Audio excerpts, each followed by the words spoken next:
Welcome again to another episode of White Noise. I'm your host, Andrew Higdon, and with me today are my three good friends, Sam, Eric, and Scott. We are here again talking about geek culture and a whole lot more.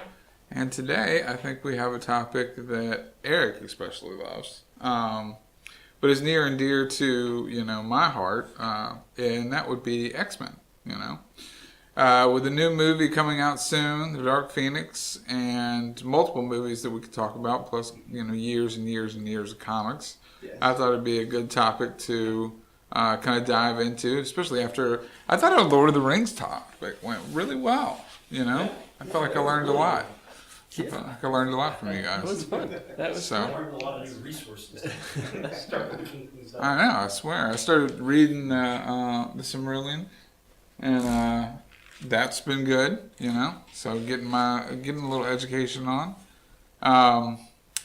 But one of the things that I wanted to touch on was just kind of the evolution of X-Men in general. I feel like that's a particularly good term to right. use with the X-Men. Right.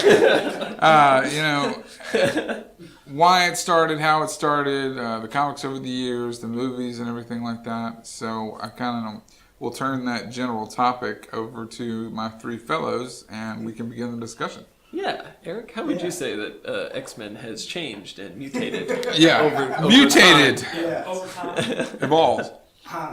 Well, of course, you go back to the earliest days of the X-Men back in 1963 when the first issue came out. Wow.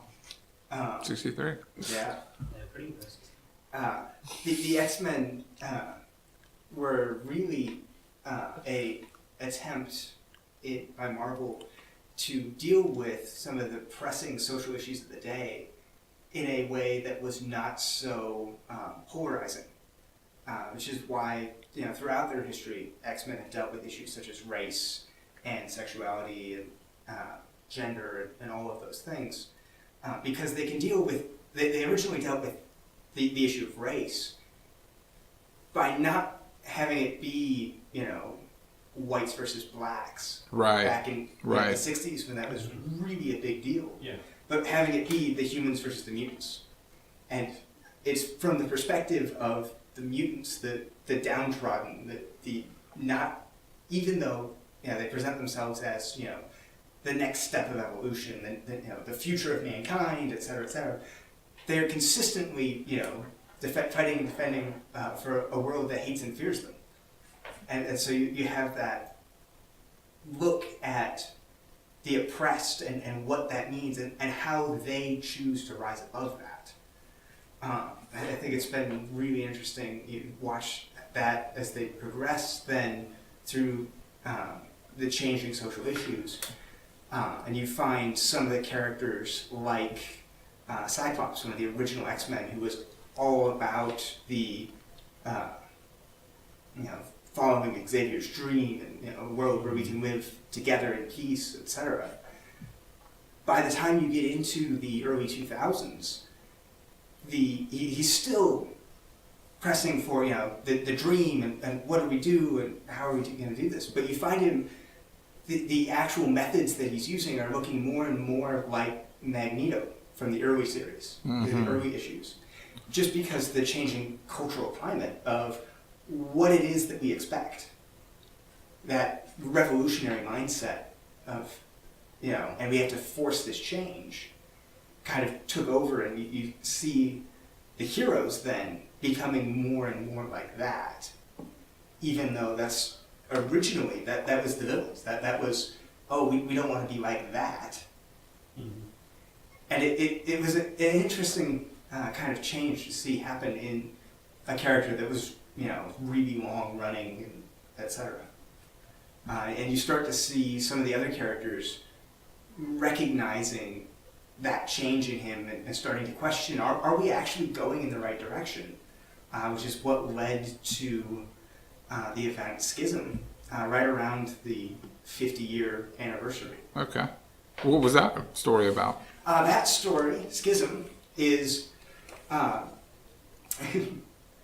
Scott Summers' Cyclops has reached the point in his arc where he's really aiming more for mutant separation. He's trying to create his own. So he's gone towards that Magneto kind of like, yeah, where he's become disillusioned a little bit with it. Yeah, and he still would claims to be following the dream and going for the thing, but now he's looking at making a mutant nation, separating us from them, and he training up the newest generation of mutants as soldiers and trying to be a little bit more militaristic in his thinking because of the dangers that they face. And it's actually Wolverine who comes in and says, wait a minute, we've gotten too far off of the idea. Right, The ideal. goal was living together in peace, not living apart in peace. Not separate but equal. And yeah. Back to the Exactly. social issues. Yes. Exactly. And it ultimately leads to them splitting the X-Men pretty close to in half. Wow. And Cyclops takes his X-Men and goes one way, and Wolverine goes back and becomes the new headmaster of the school. Now that's how you take like a story that's been long running since the 60s and change it over time. All these characters have these incredible arcs and these incredible stories, and they move and they change and they evolve just like people. I'm imagining Wolverine as headmaster of a school. Bald. In a wheelchair. That kid. If you have to go to Wolverine for punishment, you're in trouble. That's right. You are screwed. Yes, the series Wolverine and the X-Men, which follows his tenure as leading the school and trying to be the headmaster of the school, is hilarious. It was okay. Like if we want to get into that, it was hilarious to see in like X3, one of the original movies, him become like the main leader character, like that was trying to do. And I mean, that movie is horrible, but Thank you. I'm was glad you awful. It has to be said. Yeah, it should never have been made. But that leads back into we are now here again. Okay, we had X3 when I was growing up. I recognized it as a bad movie when I saw it. And now we're to Dark Phoenix in the new saga, in the new characters, and it looks just as horrible. Hold on, can we pause it for just a second? Sure. So I was gonna ask.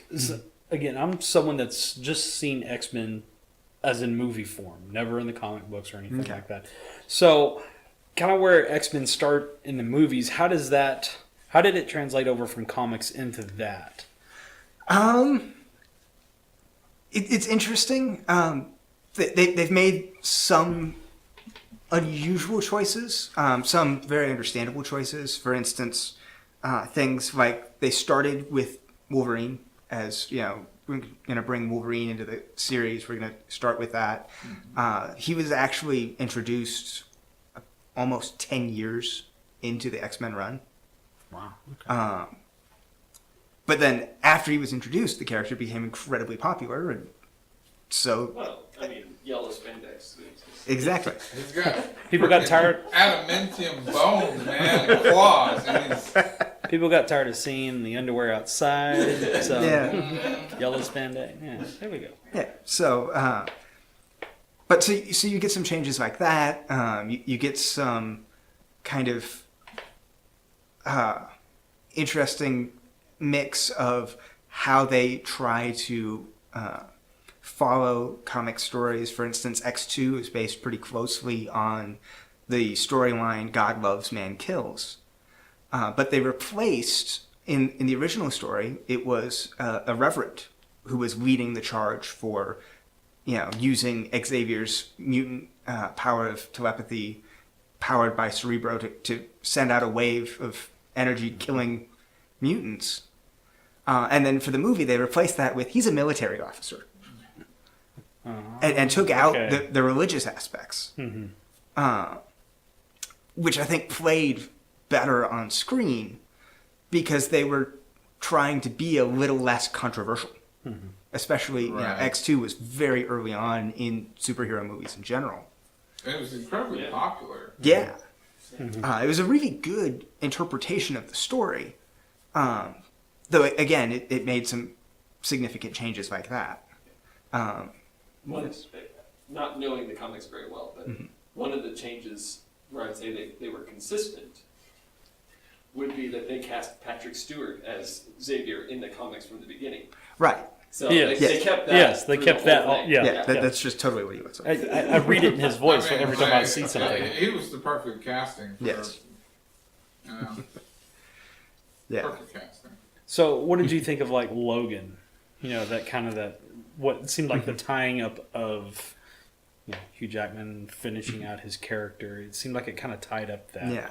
How did that work with the rest of the X-Men? For me, I thought Logan was very well done. Oh, Logan was fantastic. It was. It was a very good. Again, it was kind of a mixture of a couple of different stories, including the storyline Old Man Logan is the primary basis, which they did an excellent job of, again, adapting into film without just doing, okay, and we're doing this, and so you can follow the plot points exactly. And no, it's a little bit more convoluted than that. They added some things, they changed some things. But I thought the direction that they went with that worked very well, as opposed to some of the other X-Men movies that they've been doing. Where would you rank Logan in the X-Men movies generally? Ooh, that's tough. They've made I might. Dark Phoenix will be 10. What was the 10th movie? Wow. Yeah. wow. Yeah. I was thinking there was like 6 or 7. Yeah. Yeah. So So would you say top 10? yes, I would definitely say top 10. I would probably say top 2. Top 2. I don't know. Wolverine being there was Wolverine. There was No, I I would. thought X2 was really good. My top 2 would be Logan and X2. okay. I don't know exactly which one would go where for various reasons, but those two were definitely my 2 favorite out of the movies that I've seen so far. Because of course I've not seen Dark Phoenix. It could be amazing. It probably won't be. Yeah. Which, okay, interestingly enough, that in growing up, reading that storyline was one of my favorite storylines. The idea that Jean is this super powerful, mutant who's been repressed by, Xavier to protect everyone because she's just that, and she almost dies, and then becomes this super powerful, evil being that they have to stop, who can do anything she wants with her mind. I kind of felt like they touched on that in some of them, in 1 or 2 of the Yeah, movies. definitely. Yeah, I felt like they kind of touched on. X3 was Yeah. all about that. Yeah, but they did also they mentioned it in Apocalypse, and Did they they? did a little bit with that in Apocalypse was setting up really for Dark Phoenix. But it just it didn't really work in any of the times they've tried it so far. No, it has not worked. You don't get the, I don't know what the right word would be for it. Just the magnificence of that story and of that character, portrayed in film. Yeah. I mean, yes, she's super powerful, but I mean, like, when we say Dark Phoenix, you go from being this, like, character who is married to Cyclops, who is the glue, of the group, who everyone admires, who is good to the core, to being, as evil as you could possibly be, and just, they haven't been able to do that yet. Yeah, and I think part of it is that so far they've had a really hard time giving her the screen time that she needs to be the good character first. And so they keep trying to jump ahead to that story. Right. When, again, it was years into their run before they even attempted to go there. There's so much set up in the comics that builds into how much the audience loves Jean that the movies haven't been able to capture. They haven't been able... They have not. They have not given her the amount of, I think charisma would be the right word. Yeah. That she would, and just the admiration that she brings from the group, Yeah. in a lot of ways, like, you know, with when they tried it in X3, in a lot of ways, it would be like if Marvel had made Avengers Infinity War their third movie. Right. Yeah. Like Justice League. Right. Like Justice. Right. Just like Justice League, where you have no character backstory. They try to make backstory into the movie, and then you're left going, huh. You know, Yeah. That didn't It's quite a work. Yeah. movie full of introductions. Right. Yes. It's tough. And then they fight something and it ends. I Yeah. mean, Yeah, and you don't get any of the payoff of this is the big thing that her character has been building for forever, and it's just kind of there. So I'm really, really unsure about how well they'll be able to pull that off in the new movie, because they're kind of in the same boat. they are. They've trapped themselves. Which is why when Disney bought Fox, everybody was saying that this movie would never ever come out. You Yeah. know? And I think now that Disney owns Fox and it's back in the Marvel studio, you will actually see a good X-Men movie. Finally. Yes. You know. After this. After this fails.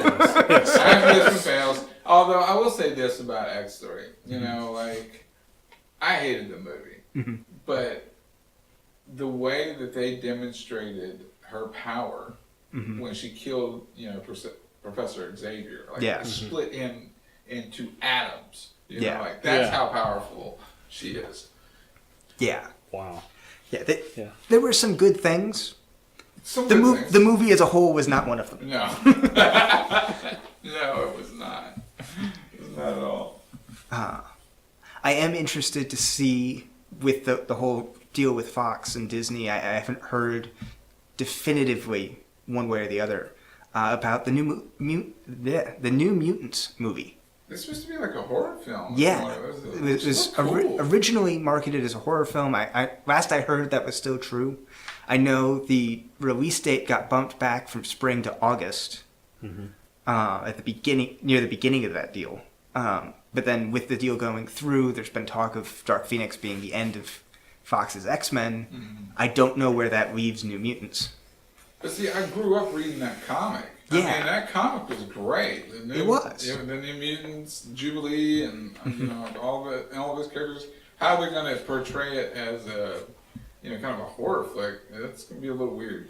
Yeah, look, my understanding is that they actually have they found one of the storylines from that comic series, which is much more supernatural, to tie in with some of this more horror element, which has a lot of potential. It has the advantage of being unique amongst the other X-Men films, Sure. which I think is something that they've needed desperately for a while now, to try and do something a little bit different, because they've all kind of started blending together and getting progressively worse. They haven't really been doing that. With the exception of Logan, which was relatively recent. Yeah, well, Logan was And was different. Was a beacon in the darkness. You know, Yeah. like- Yeah, it was. and it was rated R. True. And I felt like it was way different from the other X-Men movies that I'd seen, where it's Yeah. superhero action, and where Logan, there was a lot more suspense, thriller kind of thrown in Yeah. there. Logan was story. Yeah, Yeah. It was just what these movies have needed from the get-go. Yeah. You don't need to show these characters as being super powerful because you already know that they're powerful. Yeah. You also don't need Jennifer Lawrence in every freaking X-Men movie playing Mystique like she's some big character from the comic books, because she was nobody. I mean, like, it drives me crazy. I'm like, you don't lead the X-Men. Yeah. It's the same. Sorry. Yeah, I felt like in the past couple of movies that I had seen her in, that she became a focal point. I kept thinking, well, I remember Wolverine being kind of the focal point. Now it's kind of this Mystique, and I was like, well, I mean, I didn't think her character was. I'd never really seen her character just in passing when I would just happen to see comic books on a shelf or something. It was usually, you know, Wolverine She's on a the big front, you know. character at most. Yeah. I could totally see including her in the X-Men movies. Totally reasonable. I could see doing her as the villain of one of the X-Men movies and have her be the focus of that movie. True. Sure, that's totally the quality character she is, because there is some history. There is some background to that character, especially depending on which X-Men team you're using. I know Rogue the character has a ton of history with Mystique. Same with Nightcrawler. So you get into all of that. Okay, that would make sense. But one of the things that I found in general would be true of Fox's X-Men films is that they latch onto, this character, and we're going to do them for 6 movies in a row. You know, how many movies has Magneto been the villain of? All of them almost. Pretty much. He's been in every X film. I think Magneto has been the villain of every X-Men movie. Yeah. Period. That's crazy. With It really some is. supporting villains. The Apocalypse, was that the one where the guy could swap bodies and all that? Yeah. But sort of. I But didn't watch he- that movie because I heard it was horrible. It wasn't great. It wasn't great. Or he absorbed mutant powers. Or Yeah, something like they that. did weird things with him. It was not And he was in super the comic books, apocalyptic. he was so cool. Yeah, You know, and they did not convey that well. and I don't think they've done justice to the Sentinels. Yeah. Yeah, because they were bad. And now, okay, with the exception of Days of Future Past, Yes. which was phenomenal. The Yeah. fact that they were like these hunting machines that would hunt Yeah. you down. The future Sentinels in Days of Future Past were totally okay. I get it. This is why we're going back in time to stop this from happening. Yes. Made sense. The Sentinels in the past in Days of Future Past were not so good, though. Also, the earliest versions, there's room for improvement there. Okay, I can see that. There was Prototype. That reminds T1. That reminds me T1. of the Honest trailers. The guys that come in and make. So they were doing an Honest trailer for Days of Future Past. It was like Wolverine returns in his 5th movie for a character he can play in his sleep and does because he's basically.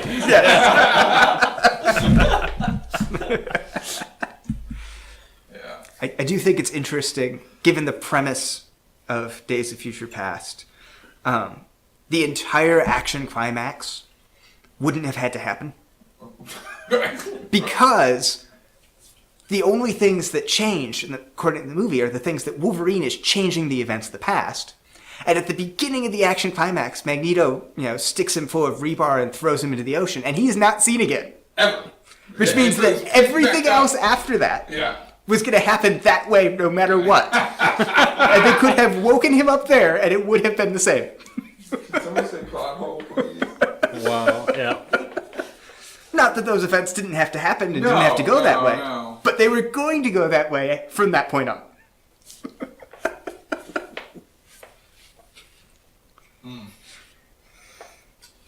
So X-Men started in '63. Okay. Let's talk a little bit about the original cast, the original characters. The original... Yeah. Yes, the first class characters who were obviously Professor X is the leader of the team. Right. Then Cyclops is the field leader. Beast, before he was blue and hairy.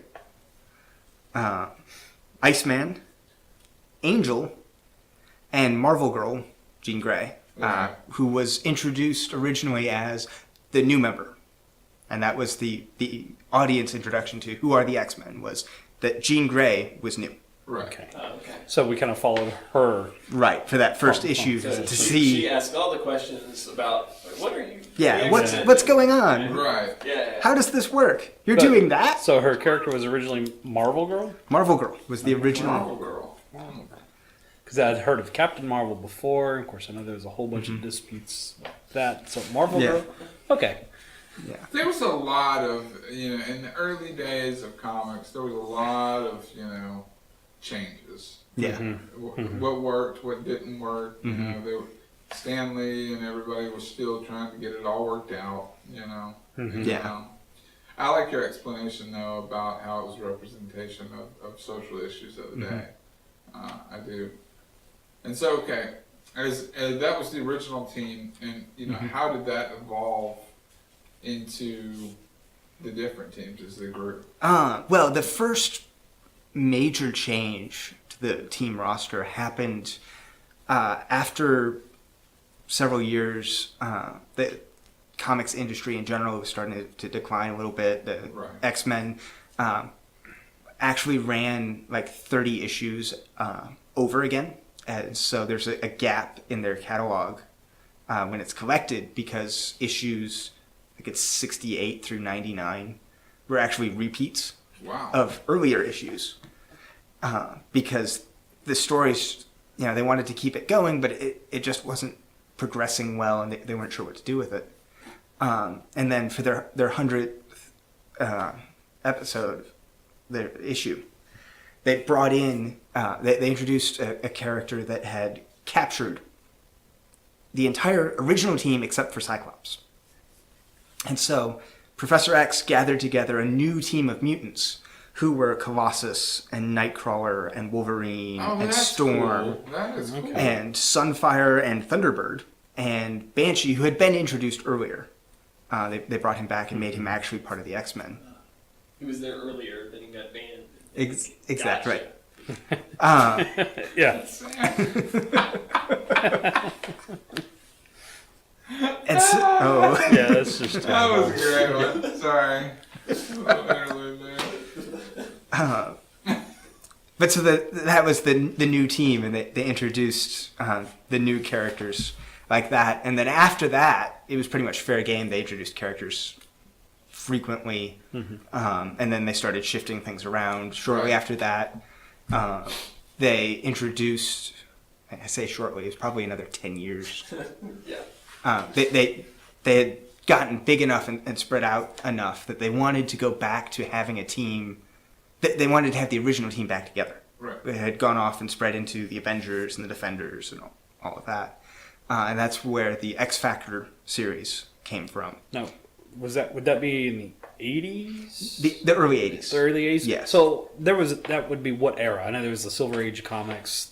Technically speaking, at that point it would be in the modern era. Modern era. Okay. Yes. Though very early in the modern era. That they created the X Factor team, which was also the origin of Apocalypse. Was from that series. But they used that to have a team to bring those characters back together so that they could have kind of the nostalgia of these were the originals, while the other X-Men team is off doing its own thing.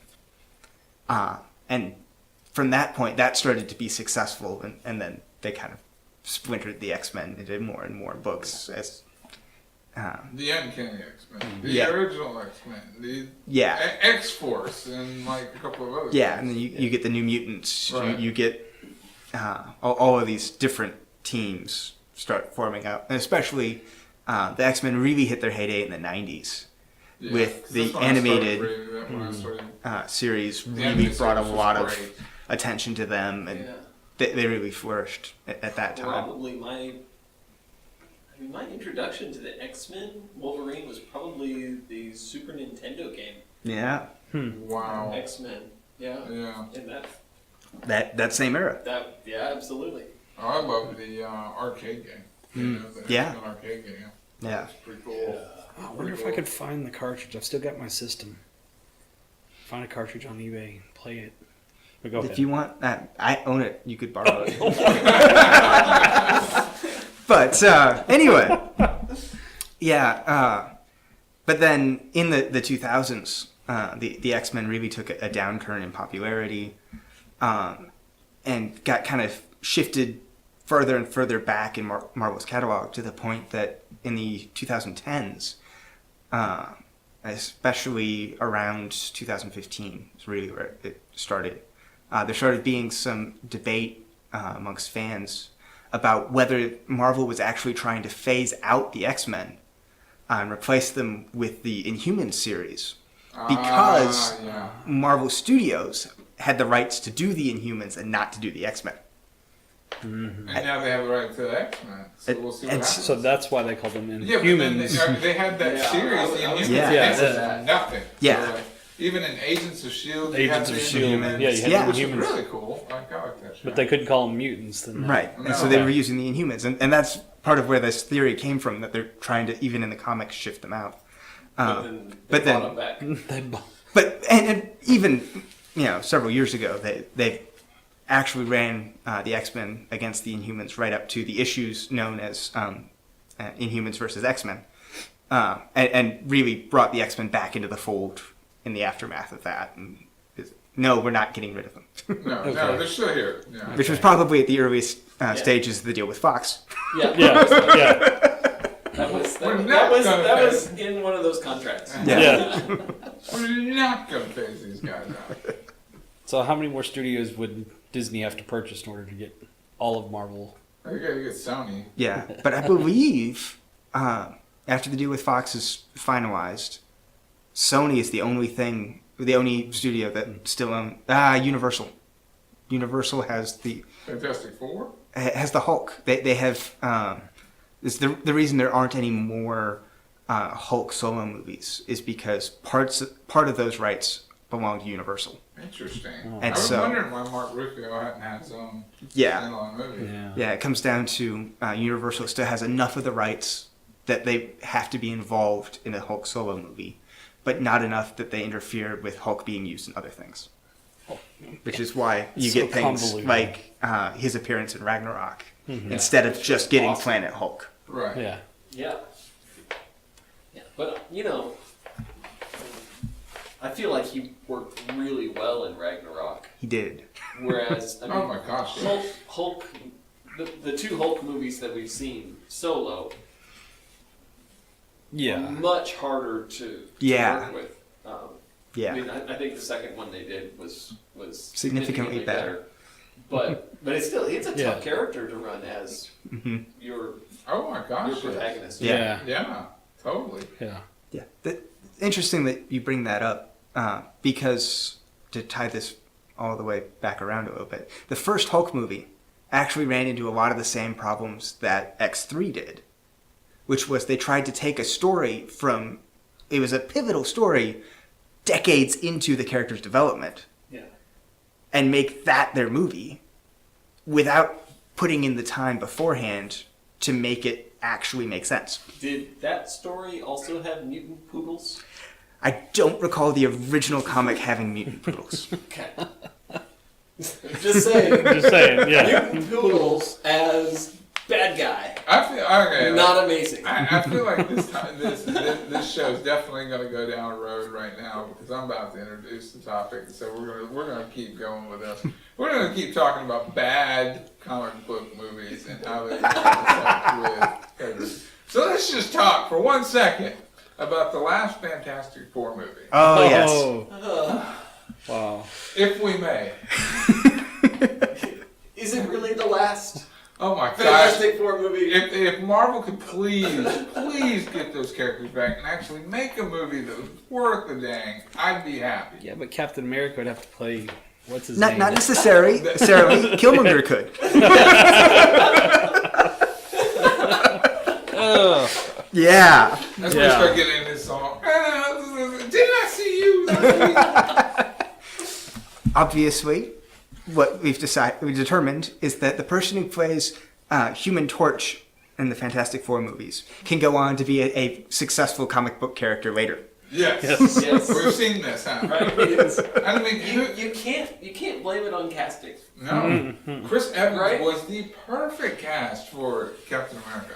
Yeah. And that's another example of a character that got his just due, okay? Winter Soldier was a great follow-up to the Yes. Winter first Soldier. Avenger. I mean, Wow. Yeah. You Yeah. know? But that's Marvel has done it right. Yes. You know, they really have. They spent the time to actually make it work. right? Yeah. Imagine. Okay, we're gonna do Captain America, and you start with Winter Soldier. Yeah. How It would make any sense. would Yeah. you make that work? You know, we're gonna introduce Captain America, Winter Soldier. Yeah. What? Yeah. No. You don't have enough backstory. Right. For that. There's no connection. Yeah. it They'd doesn't have work. to do You have backstory. to put in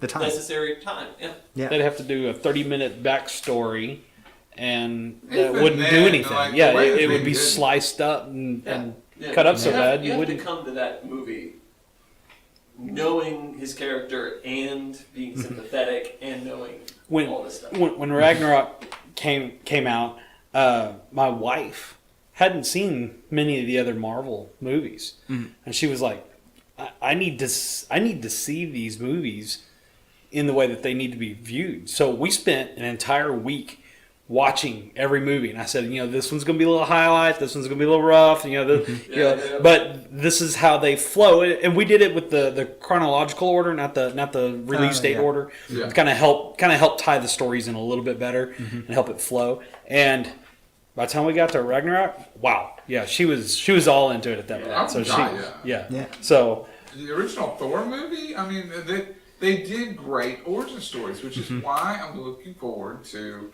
an X-Men origin story. Not something that's built around this whole idea. I'm talking about, let's find out who these characters are. Let's build on these characters. Same thing with Fantastic Four. Let's not have a movie that felt like it was left on the cutting room floor. Yeah. I mean, take it to 1963 and let's start with that. And build up. Up. Though I could see making a case for Fantastic Four especially, doing what they did with Spider-Man. Yeah. Which is saying, okay, we're going to skip the origin because we've gotten so many of those already. Yeah. And jump into, their first story and kind of gloss over which version of the origin we're using, rather than telling a straight up origin again. Right. Hey, I know we could have another science fair scene. Yeah. How many times did you go get bit? Yeah. But so how does I don't know how Fantastic Four kind of fits into the rest of the Marvel universe. How do they fit in with like the X-Men and stuff like that? I mean, they were one of the original comics. Yes, Marvel's first family is their claim to fame. So one of the things that's been suggested is Fantastic Four are big into the cosmic events, the space travel, interdimensional travel, etc. And since there's been rumors and I believe some confirmation that Marvel is planning to move in that direction after Avengers 4, that they're going to use that to bring in, and since once the deal with Fox goes down, they'll have the rights to do Fantastic Four again. Nice. Okay. That they'll bring in the Fantastic Four as we were in space during this, or we were in this other dimension during all of this. And what have you been doing while we were gone? Kind of things. Yeah. And kind of use that to introduce them fully formed, rather than having them start after all of the Avengers stuff. And so that they have some of that history, kind of like they're doing with Captain Marvel, where they're doing her origin story set in the 1990s, which puts it one of the first, chronologically speaking, Marvel movies. After, of course, Captain America 1. Which I think they'll do a really good job. Yeah. So what about Deadpool and all this? Because I've always seen Deadpool in the movies. They always have to throw in. Will he now be part of Disney? Yes, because he's going to go with Fox. My understanding is that Disney has not made any plans to integrate him because his movies have been rated R, and they don't want to dumb him down or tame him to put him in the PG-13 movies. That is an interesting point. Are we going to still see R-rated movies coming out of Disney's properties? I mean, they have rights now to The Predator. They have rights to Die Hard. They have rights to the Alien films, which I would love for somebody to make a dang good Alien film. Please. But they have so many rights now to so many different properties. I mean, are we going to see these movies dumbed down to PG-13? Or are we going to continue to see what they need to be, which is be R-rated movies? I mean, I was just going to say, maybe they could do something like, I don't know, I don't want to say like Disney Dark or Dark Disney or something, but something along those. Universal did something that they were trying to do something with their Marvel series with the new Mummy reboot. Dark Universe. They went nowhere. Yes. But the Mummy, the Dark Universe. But I wonder if that's what they're going to end up doing, is creating a subordinate studio to give those two, like Lucasfilm is doing Star Wars, like Marvel Studios is doing the Marvel movies, and say all of these R-rated properties that we're not going to do as Disney because we don't want to have our name on those. Right. We're going to make a company to give those to, so that we still own all of it, but it has a different name we can market it they as. could call it Walt Grizzly. That's great, Sam. I'd love to see a Mickey Mouse R-rated movie. Golly, Mickey Mouse with Hi there, machine Goofy. guns. Hi there, Goofy. Turn around. I've got this knife. Yeah. So, sorry, I went off topic That there. would be really disturbing. Yeah. Just thinking about that brings me up. Oh, what was it? Happy Tree Friends? Oh my goodness. Oh yes. Oh my What is goodness. this? I watched those all throughout the mid 2000s. Oh, they're terrible Oh, yes. movies. They're Flash animation movies. It was kind of the height of Flash animation. Yeah. And they were all about these characters dying and But they look like you would expect to see on, the Disney Channel, but young. Like for, 5 and 6 year old. like kind of Rugrats. Or Yeah, kind of a young, Okay. Super cutesy, whatever. big eyes, And round, just nice. getting murdered. sliced open, murdered, And cut, graphically, dragged. Yes. graphically murdered. Yes. Like I remember one. It's the moose character gets Like- an arm, gets a leg trapped under a fallen log. And this is done in like. Yeah, yes. and so he, braces himself and he's gonna cut off his leg so he can get out. And you see him sawing through his Yeah, leg, like- and biting his belt to get through the pain. And then you zoom out, and it was the wrong leg.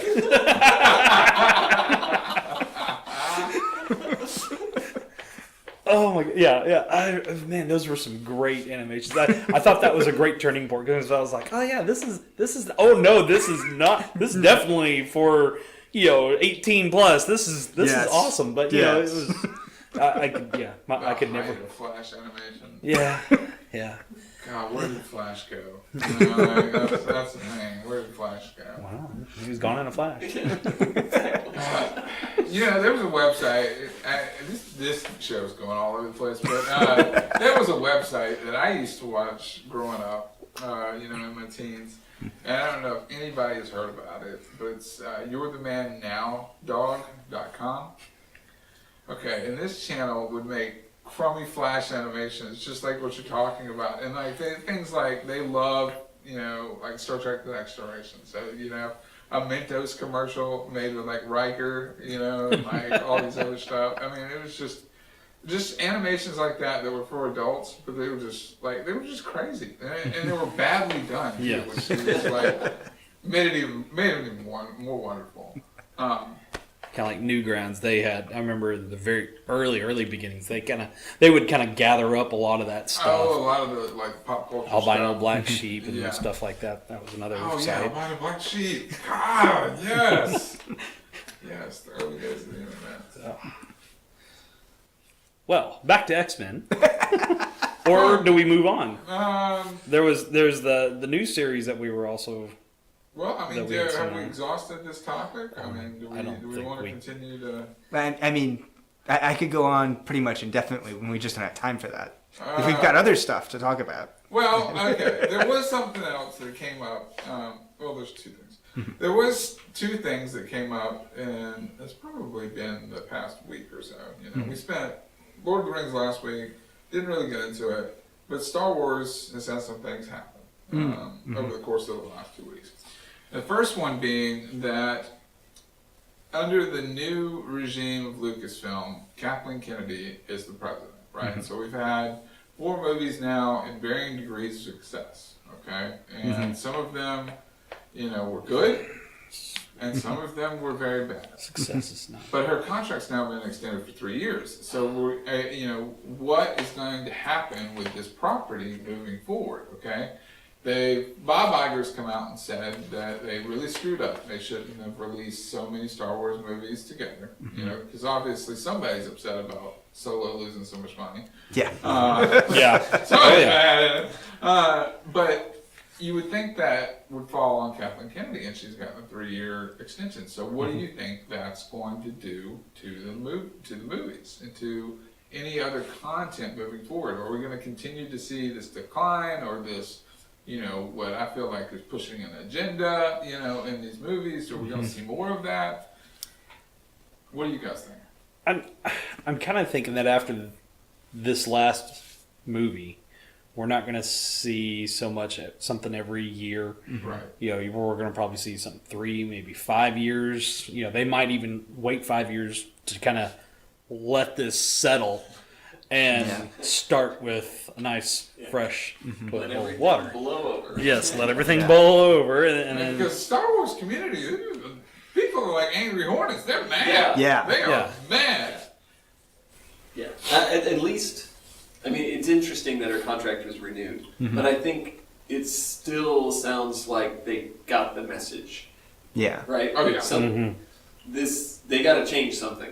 yeah. Something's got to change. Yeah. And attacking the fans is one of the things that has to. Oh, yeah. That's been Definitely happening on a lot change. of properties lately. You've seen this backlash, this extreme leftist almost stuff, where you have people like Pablo Hidalgo drinking out of mugs that say "fanboy tears." You have images of Lucasfilm desks with Luke Skywalker crossed out with a red pen. I mean, there's this animosity towards these characters that we've grown up with, that we admire, and you saw Luke Skywalker's character completely destroyed in The Last Jedi. Like anything he could have been, this heroic character I grew up with as a kid, became this bitter old man stuck on an island, that drank blue milk from some space cow. I didn't need to see that, okay?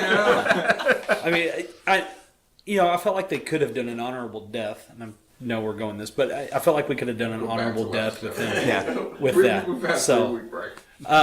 yeah.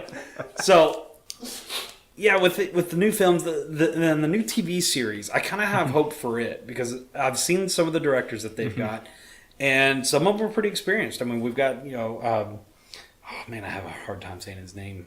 Thor Ragnarok, Taika like DT, something like that. I can't pronounce it. Yeah, That guy. that guy. He's going to be in helping direct some of the TV series, some of those episodes for The Mandalorian. Yeah. Okay. That goes Yeah. back into what we were talking about earlier this week. The new series by Jon Favreau, the guy who runs Marvel Studios, Executive producer and one of the writers. one of the writers, is producing a television show called The Mandalorian. They had some concept art come out this week of that was shot from it, and it looks like a Star Wars Western, and it's set, it's set in between that works. the first 3 Yeah. and this new trilogy, where talking about how what happened after the Resistance beat the Empire. Okay. Last Jedi before the First Order. Right. So between So it's episode set in 6 and between. 7. It's not gonna be Boba Fett. It's not gonna be Jango Fett. But it's going to be, Interesting. It looks cool. He's got the armor, the Mandalorian the armor, Mandalorian helmet, and Star Wars and Western works. Serenity is what I keep coming Yeah, back to. Firefly, yeah. Works, Yeah. right? But if Which you- Disney also even- will own now. oh, Disney World. Because they're Oh, bots. Oh my God. I don't know if they could reboot it without the same characters though. But go ahead. I'm sorry. Yeah, well, the Star Wars book Kenobi was very successful, and it is straight up a Western.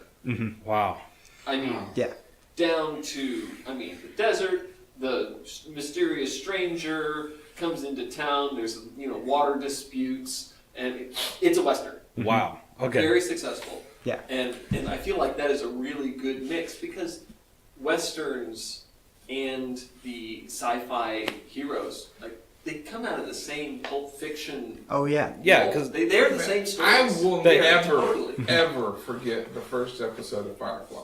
Where Mal walks Yeah. up that ramp and shoots that guy without even thinking. Yeah, Like, yeah. I was like, sold. Yeah, It's like, yeah. finally. because You just, yeah. they do work because because the technology might be different, but that's they still work because they're on this frontier. You're still It gives unknown. you that, Yeah. unknown. Yeah, it's like the Yeah. final frontier.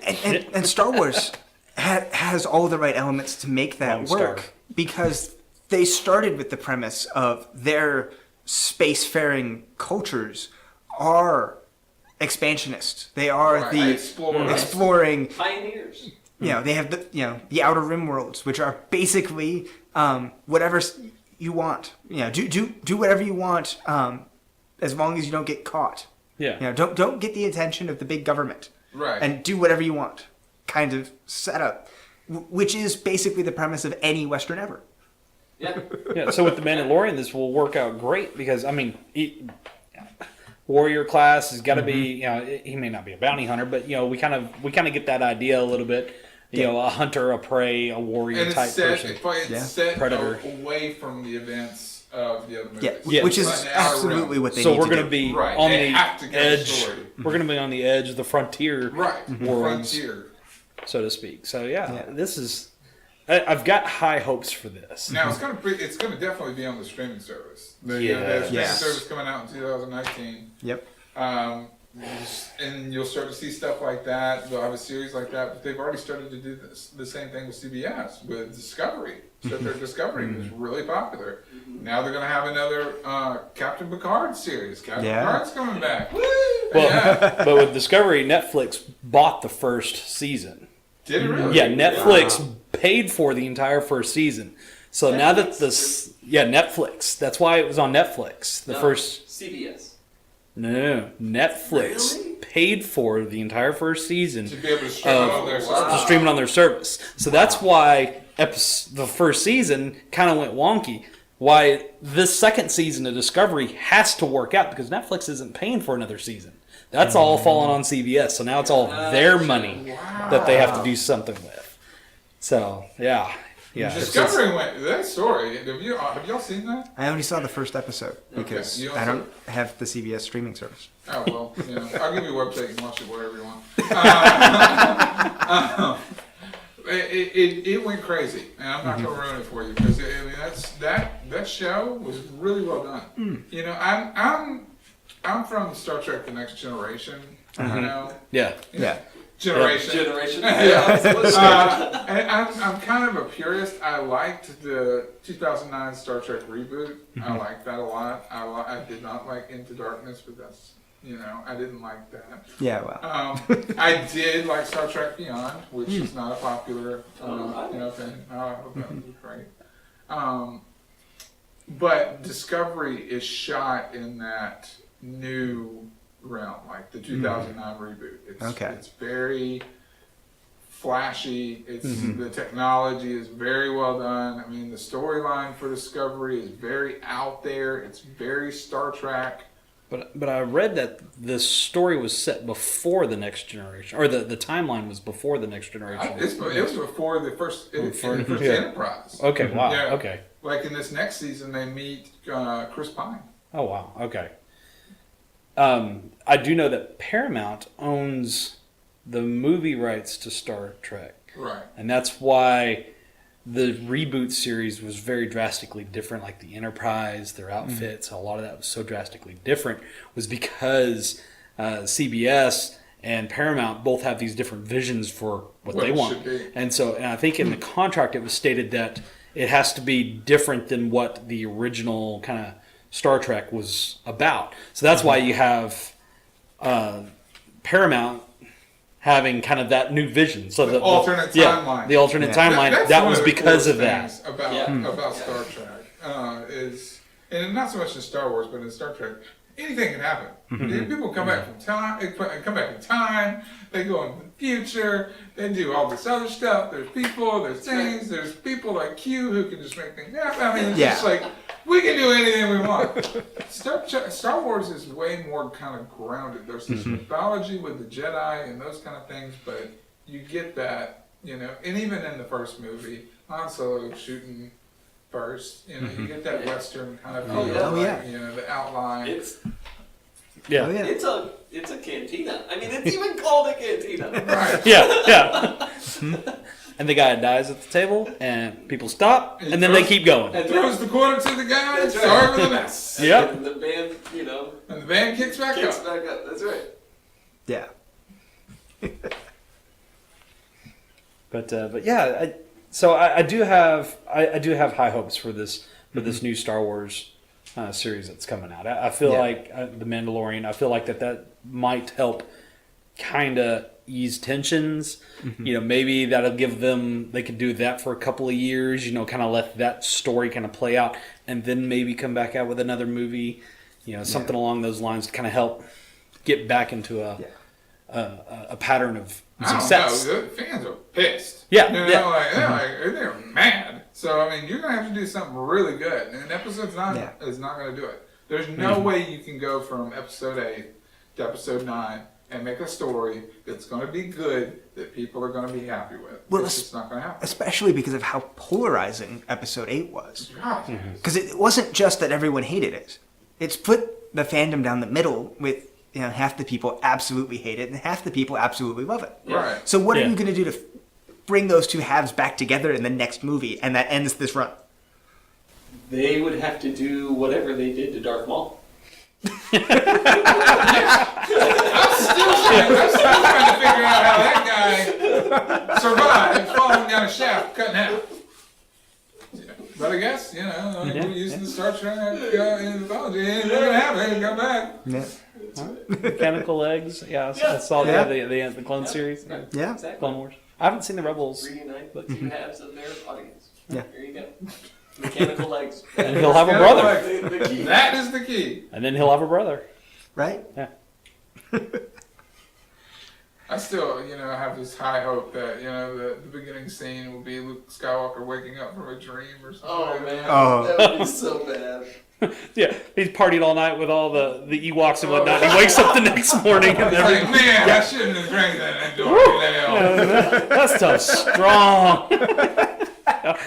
Yeah, partied too much that night. The night the Empire was overthrown. Yeah. Yeah, I'm with you. Eric. I don't know what they can do. I really don't. And really, I think what they're left with now is get episode 9 out there Yeah. and let it do what it's going to do. Try and bring people back if you can, but mostly let it do what it's going to do. And then, again, stop and wait. Let it die down a little bit. Maybe do the TV series and have that see how that goes. Let that be just very different but still Star Wars, and kind of use that. And then work harder to have the movies a little bit more finished. Mm-hmm. Don't. I felt like that was the biggest thing for me about Solo was it's just a bit rushed. Yeah. It felt like, okay, and we're going with this because this was the version of the script that we had when it came time to, and we have to have a script done now. Right. Yes. We didn't have time to develop the story naturally. We had to force it. And so this is what we got. This is what we're running with. And it had a lot of potential. It had some things that were really good, some things that were really forced. And I feel like that could have been worked out if they'd had more time. Yeah. They just kind of spaced everything out. Yeah. If they had done, say, 7, waited a year, then Rogue One, or even just did 7, wait a year, 8, wait a year, 9, and then, say, did Rogue One and Solo Story after that to kind of not have to keep doing, episodes. They could kind of do the more of the side story stuff. But Yeah, and I'd love to see them do more side stories and fewer episodes from here on out. Yeah. Leave the saga alone because it's only going to upset people at this point. Right. And just say, okay, and we're going to tell other stories in the Star Wars universe. And maybe some of them are close, like Rogue One was, or like Solo was. And maybe some of them are not so close. Let's, move a little farther away from the original movies, just so that we can get into a little less polarizing subject matter with Star Wars. And I think that's what they need to do if they're going to win back people. Right. Is step away, because like you say, so much of the problem with Last Jedi, there were story problems and everything else. But one of the big things that drove a lot of people away was the treatment of Luke. Yeah. And so I feel like that's not something you can fix if you're going to constantly go back to those characters. But if you step away from that and do new characters, then you don't have to worry about, okay, but our huge fan base doesn't like what we did with this character, and that's going to, drive them away from Star Wars forever. Right. Which is what you don't want.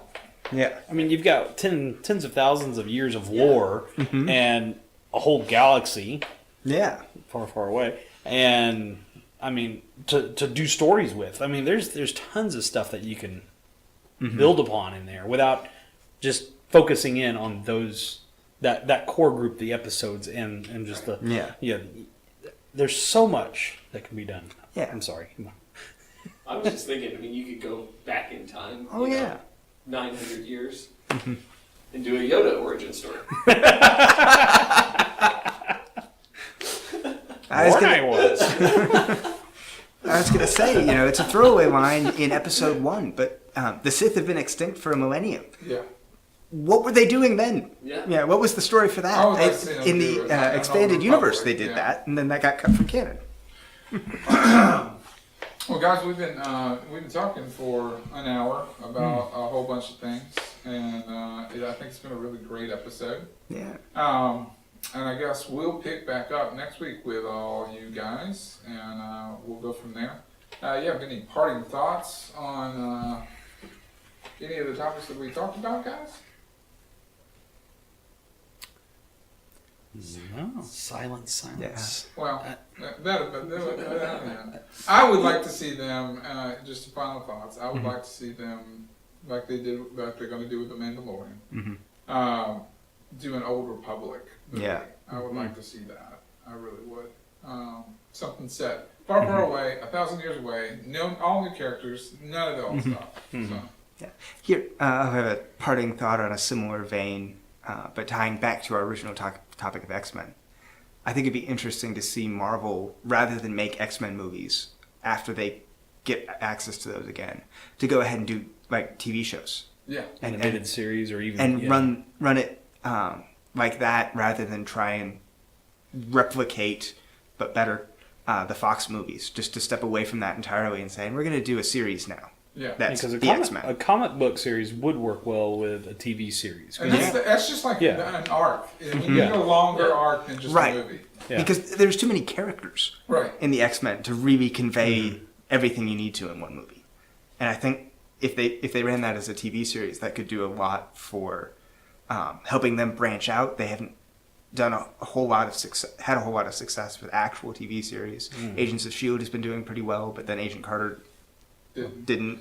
I mean, they own ABC, don't they? Yeah. Yeah. So they have options. And I think That's that for would be Housewives. interesting to see from the X-Men. I think that would be a good setup for that, since they're going to have to do something to differentiate it from Fox's movies. Yeah, that I feel like I would agree with you on that. That would seem like it would work out really well, having a X-Men TV series. Because, like you were saying, you could introduce characters along the way. You don't have to try to, you could even kind of do a little bit of an origin story, in a season, one a season or something, and I don't mean the whole season taking care of that. Yeah. You could do episodes and things like that, and it would really help, because X-Men, once you kind of get into that, you're looking at hundreds and hundreds of characters. Oh yeah. And and hundreds of storylines. From, like you said, 1963. I mean, you've got all this to choose from. That would work really well with with comic book. Comic book arcs would work great as TV series arcs. Well, cool, guys. Well, thanks for listening. This is White Noise, Geek Culture, and a whole lot more, and we'll see you guys next week. Adios.